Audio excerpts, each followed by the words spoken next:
My name is Dan Murphy of Growth Consulting Concepts LLC. Most businesses attempt to develop a strategy, and as you might have guessed, most businesses fail. While there are many reasons why strategies may not be successful, regardless of the reason, they fall into two major categories: strategy development and strategy implementation. Many businesses have a concept of what their strategy might be, but never take the next step of developing the strategy and putting it in writing. Some firms don't ever create a strategy at all. Do you fall into that category?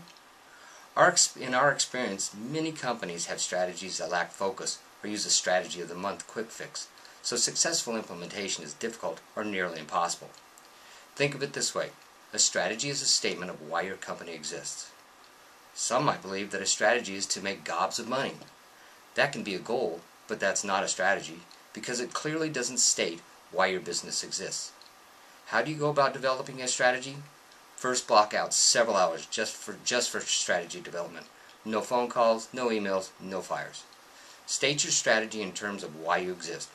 Most strategy failures begin here.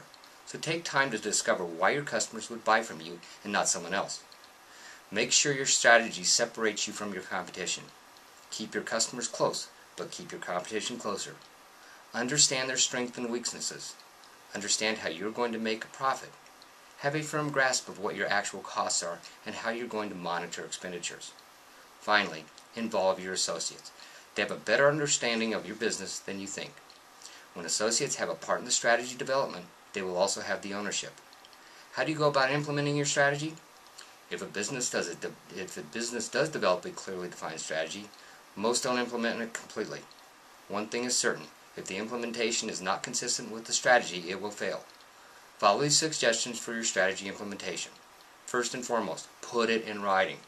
Make sure that you refer back to the strategy on a regular basis, at least quarterly, to confirm that your actions are consistent with the strategy.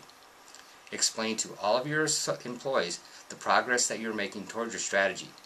Use associate incentives that are consistent with the strategy. Revise your strategy only if something changes in the external marketplace. And finally, measure your progress. If you use these recommendations, then developing a strategy is a process that becomes quite understandable, concise, and measurable.